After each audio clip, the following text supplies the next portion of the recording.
नमस्कार दोस्तों, आप देखना शुरू कर चुके हैं CSC संसार। आपका बहुत बहुत स्वागत है। टेलीग्राम और व्हाट्सएप पर अपना ग्रुप है CPLO परिवार। डिस्क्रिप्शन में आपको लिंक मिल जाएगा, वहां से ज्वाइन कर ले। दोस्तों, आज की खबर कुछ खास है। सरकार को दोस्तों, मैंने आज गूगल पर सर्च किया CPLO फोटो, तो सामने क्या निकल कर आया, ये सभी CPLO हैं और अमेरिका में भी CPLO लगे हुए हैं। आपको जानकारी दे देता हूँ, वहाँ पर अमेरिका में इसका CPLO की फुल फॉर्म क्या है आप देख सकते हैं। सामने आपको स्क्रीन पे दिखाई दे, community plan and liaison officers. America के CPLO और हरियाणा के CPLO में बड़ा ही फ़र्क है दोस्तों। आप देख सकते हैं वो ऑफिसर है और ये यहाँ पे CPLO ऑपरेटर, और ऑपरेटर की भी सैलरी का कुछ अता पता नहीं है। 3 महीने से ऐसे ही काम करवाए जा रहे हैं। मार्च अप्रैल 3 तो नहीं हुए, हाँ 3 लगभग 3 महीने के आसपास हो गया है। ऐसे ही काम कराए जा रहे हैं, सैलरी का कहीं अता पता नहीं है। आचार संहिता का बहाना बना देते हैं। ऐसा बताओ कौन सा ऑफिसर है जो आचार संहिता में सैलरी नहीं लेता होगा। अगर कोई नहीं लेता तो CPLO की भी मत दो। रेवाड़ी वाले CPLO और LC की बात करेंगे, उससे पहले आप आधार सेंटर वालों का दर्द सुन लो। आधार कार्ड ऑपरेटर्स के साथ क्या किया है सरकार ने, उन्हें कैसे बेघर कर दिया।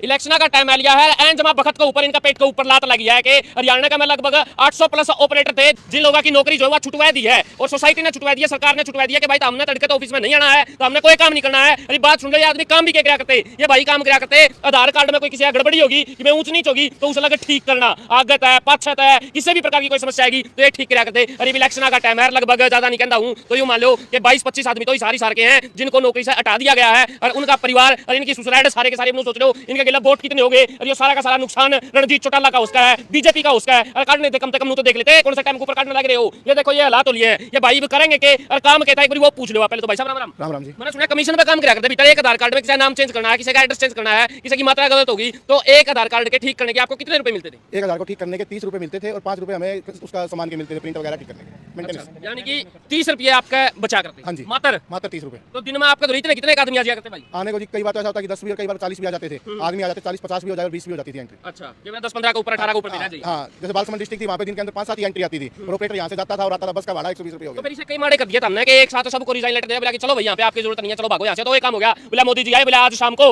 8 बजे से नोटबंदी हो चुकी है, पुराने नोट नहीं चलेंगे। कमाल होगी तारे के लिए, तो वो काम हो लिया है। बोला कि भाई साहब आज से सुबह से 9 बजे के बाद में इस सीट की छुट्टी हमने नहीं भेजना चाहिए, कोई और काम टोलो। कमाल होगी भाई साहब। ऐसा दीपेश जी, हमें कोई संज्ञान नहीं मिला इस चीज़ का कि हमें मशीनें छोड़नी है। हमें कल रात को वर्बली व्हाट्सएप पे मैसेज आता है कि आप लोगों को अपनी मशीनें बंद कर देनी है, आपको कल से काम नहीं करना है।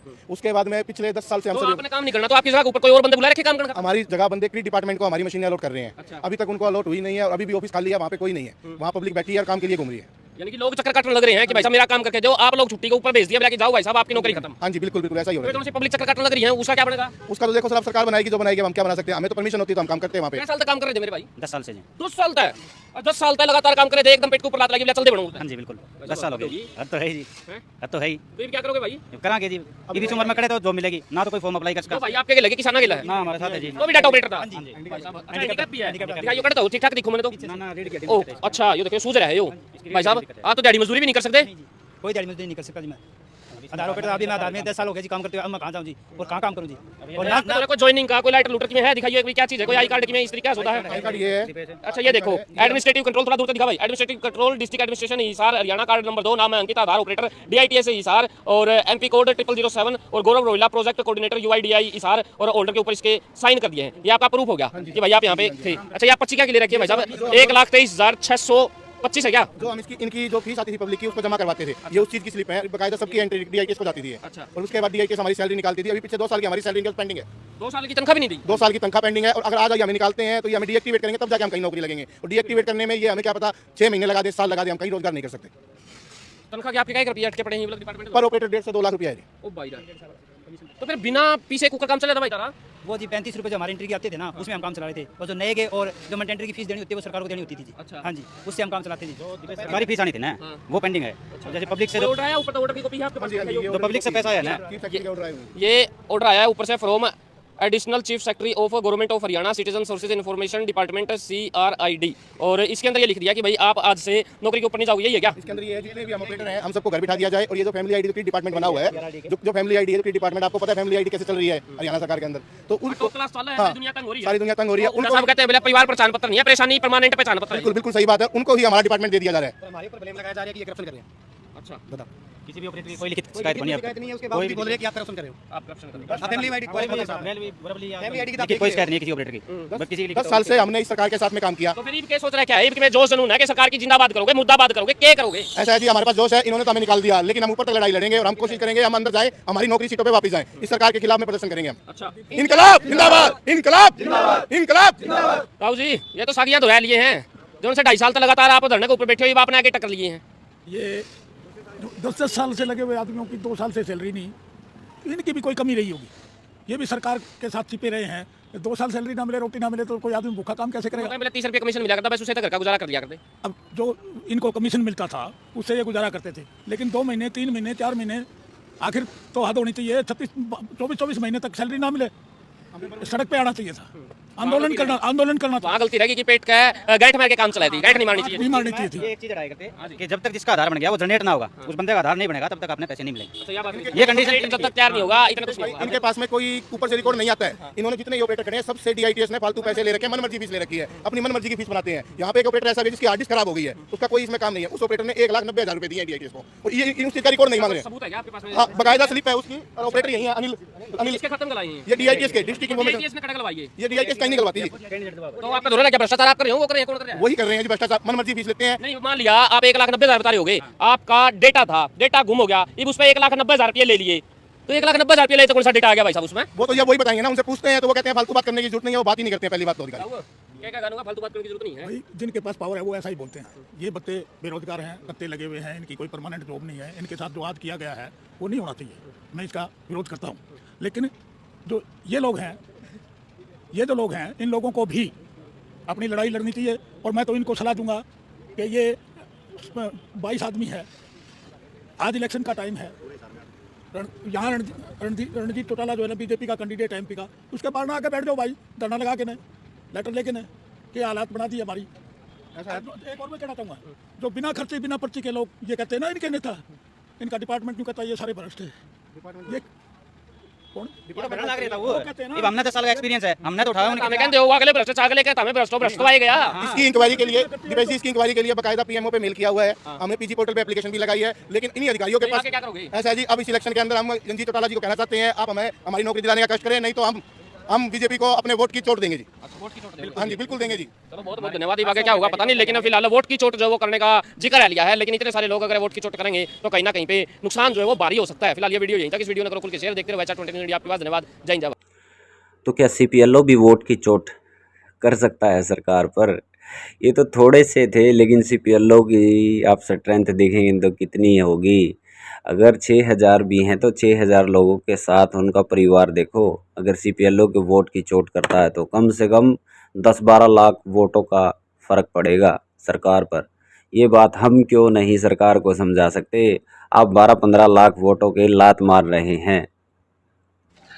तो ये था दोस्तों आधार ऑपरेटर्स का दर्द, जिन्हें सरकार ने बेघर कर दिया है।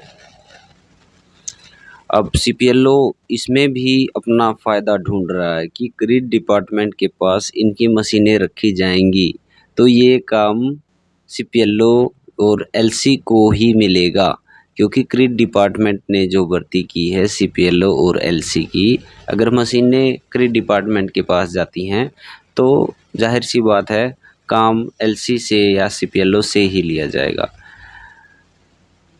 मुझे नहीं लगता ये काम CPLO को मिलेगा, बड़ा मुश्किल है। हो सकता है शायद मिल भी जाए, लेकिन इसमें खुश होने की कोई बात नहीं है। ठीक है, सारा दिन आपके पास CPLO के पास और बहुत सारे काम हैं। अगर एक बार आधार कार्ड आपने बनाने शुरू कर दिया, सारा दिन आधार कार्ड का ही काम बनेगा आपसे और कोई काम आपसे होगा नहीं। मुझे नहीं लगता कि ये काम आधार कार्ड वाला आपको दिया जाएगा। बाकी कुछ नहीं पता क्या हो सकता है। अब जो रेवाड़ी में जो चला है, कल जो आज रेवाड़ी में जेड क्रीम के साथ सीपीएलओ को बुलाया गया था, उनको मीटिंग ट्रेनिंग के लिए बुलाया गया था नए काम के लिए। उन्हें इनकम वेरिफिकेशन का काम सौंपा गया, घर घर जाकर इनकम वेरिफिकेशन करनी है। घर घर जाकर इनकम वेरिफिकेशन करनी है। अब आप बोलोगे इसमें क्या बड़ी बात है, ठीक है घर घर जाकर इनकम वेरिफिकेशन कर देगा, ठीक है। उसके जब आप कॉलम देखोगे ना, मेरी रेवाड़ी के बंदों से बात हुई, रेवाड़ी वाले भाइयों से, तो उन्होंने अपना दर्द छलका दिया, उन्होंने अपना दर्द बताया कि उनकी मोटी मोटी समस्याएं क्या हैं इनकम वेरिफिकेशन में। दोस्तों आपको पता है इनकम वेरिफिकेशन में क्या होता है। अब इनकम वेरिफिकेशन, जिसकी इनकम कम है तो अपना बीपीएल राशन कार्ड बने हुए हैं, और इनकम वेरिफिकेशन दोबारा होगी तो उसमें बहुत सारे है ना ऑप्शन आपको है ना, जैसे सर्वे का काम दिया जा रहा है उसमें बहुत सारे ऑप्शन, आपको फॉर्म फिल करना है। एक फैमिली फॉर्म होता है, वो पूरा फैमिली का फॉर्म, उस फॉर्म के अंदर पूरी फैमिली का डाटा फिल करना है। उस परिवार की ज़मीन, उस परिवार के डांगर पशु कितने हैं, उस परिवार में फ्रिज, एसी, कूलर कितने मेंबर हैं, कितने मेंबर क्या क्या करते हैं, उस परिवार में हर तमाम वो इन्फॉर्मेशन है फिल करनी है आपने, तमाम इन्फॉर्मेशन। पहली बात तो आपको कोई परिवार इन्फॉर्मेशन देगा नहीं। दूसरी बात, और उसमें फ़ोटो भी अपलोड करना है। इन्फॉर्मेशन भरने के बाद जो ऐप बनाई जाएगी इनकम वेरिफिकेशन की, उसमें फ़ोटो खींचना है उसके घर का, उसके भैंसों का, उसके परिवार का, वो सारे फ़ोटो अपलोड करने हैं उसके अंदर। और उसके अंदर समस्या क्या आ रही है रेवाड़ी वाले भाइयों को, बड़ा घमासान हो गया, उनका झगड़ा हो गया डिपार्टमेंट वालों के साथ कि आप ये सब कैसे कर सकते हो। पहली बात तो बिना आई कार्ड के हम जा नहीं सकते, किसी के घर में प्रवेश नहीं कर सकते। पहली बात तो आई कार्ड दिया जाए। आई कार्ड भी ऐसा नहीं तो सीपीएलओ का आई कार्ड आएगा, पहले तो आई कार्ड देखते हैं क्या आता है उसमें, कैसे छपाई करते हैं, टेम्परेरी होता है, क्या होता है क्या नहीं होता, उसकी कुछ वैल्यू है भी या नहीं उस आई कार्ड की जो मिलेगा आइडेंटिटी कार्ड, तो वो अलग बात है। तो उस फॉर्म के अंदर पता है क्या होगा, अगर इनकम समस्या क्या आएगी, समस्या सबसे बड़ी क्या है कि अब किसी परिवार के अंदर आप जाओगे, मैं इनकम वेरिफिकेशन से आया हूँ, और पहली बात तो वो आपको पूछते ही दरवाज़ा बंद कर लेगा, आपको बताएगा नहीं, ठीक है। और दूसरी बात, आप चले गए, चलो मान के चलो आपकी गाँव में ड्यूटी है, गाँव में बैठ भी जाएंगे, चले भी जाएंगे, और जो डाटा सरकार मांग रही है ना, वो सरकार खुद बोल रही है कि इनको 180 से क्रॉस कराओ। जो डाटा 180 से क्रॉस अपने आप ही हो जाएगा, और जब 180 से क्रॉस करोगे तो क्या होगा फिर, किसी को आपने मान लें इस पूरे गांव का आपने 180 से क्रॉस करा दिया, 180 से ज़्यादा, 2 लाख, 2.5 लाख, 3 लाख पे, तो क्या होगा आपका, मतलब गांव में आपको वहीं रहना है, वहीं आपने काम करना, वहीं बसना है, तो मतलब आपको कोई जीने देगा क्या मतलब। और लेडीज़ को कैसे टैकल किया जाता है, कैसे हैंडल किया जाता है, चलो जेंट्स जो समझदार पढ़े लिखे वो तो समझ भी लेंगे आपको, तो आपकी जो बिरान माटी जो होने वाली है इस काम में, वो देख लेना आप, क्या क्या कुछ होने वाला है, बड़ी समस्या आने वाली हैं आगे आने वाले टाइम में। एक तो बात मान के चलो, इतना रिस्क आदमी ले भी ले, गाँव में दुश्मनी की, पूरे गांव से दुश्मनी आप लेने के लिए तैयार रहो, आपकी दुश्मनी पूरे गांव से होने वाली है, पूरे गांव के दुश्मन आप होंगे, ठीक है। जिसका जो भी कट गया, आपको न अपने आपने सही भी कर दिया, लेकिन फिर भी कुछ ना कुछ समस्या होगी, तो आपको जैसे सरपंच को बोलते हैं ना, किसी का कुत्ता भी मर गया तो सरपंच आके दबाएगा, ऐसे ही किसी का कुछ भी हो गया तो मतलब आप गाली खाने के लिए तैयार रहना। सीपीएलओ को पकड़ा जाएगा, सीपीएलओ को बुलाओ, सीपीएलओ से रिपोर्ट मांगी जाएगी, और काम के लिए ना लेटर आ जाते हैं फटाफट, क्लैरिटी काम के लिए बिल्कुल आ जाती है। सैलरी के लिए कोई क्लैरिटी पता नहीं क्यों नहीं आती, क्यों नहीं आ जाती। काम के लिए जब क्लैरिटी आ रही है तो यार सैलरी के लिए बताइए, हाथ दुखते हैं क्या किसी के सैलरी के लिए लेटर लिखने में, या मतलब कोई एसओपी बनाने में आपको कुछ दर्द होता है क्या कुछ सरकार के हाथों में, मुझे समझ में नहीं आता। मुझे साफ साफ है ना, सरकार की ये चाल है, फ्री के मज़दूर जो यूट्यूब पे फ्री के मज़दूर जो मिले हैं ना सरकार को, एक तरीका है, बहुत बड़ी इतनी चालबाज़ी, इतनी शातिर सरकार है कि इनको काम करवाने का पता है, फ्री में काम करवा लेते हैं ये बंदों से। कैसे फ्री में काम करवाया जाता है, कमाल है यार।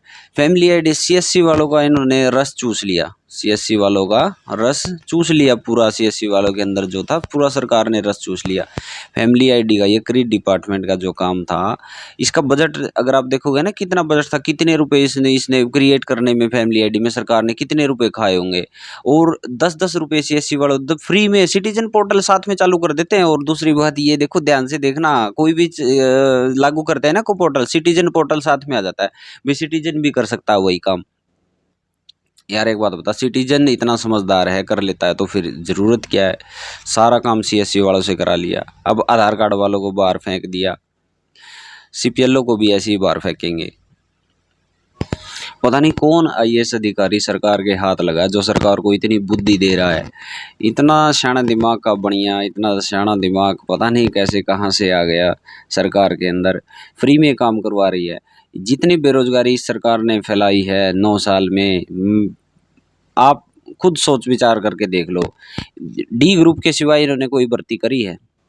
डी ग्रुप पिछला इलेक्शन इन्होंने डी ग्रुप के इलेक्शन पे लड़ लिया, इस बार का इलेक्शन भी है डी ग्रुप पे, पहले सी ग्रुप की ऐसे ही लगाई हुई है। डी ग्रुप के सिवाय ये कोई नौकरी लगाते नहीं हैं। पैसा देने की नीयत इस सरकार की है ही नहीं। अगर पैसा देने की, एक बात बताओ, हाई फाई बंदे चाहिए इनको, हाई फाई बंदे। और सैलरी 6,000 सीपीएलओ। और रेवाड़ी वालों के साथ हो रहा है वो आप सभी के साथ होने वाला है, जल्द ही आप सभी के साथ वही सब होगा।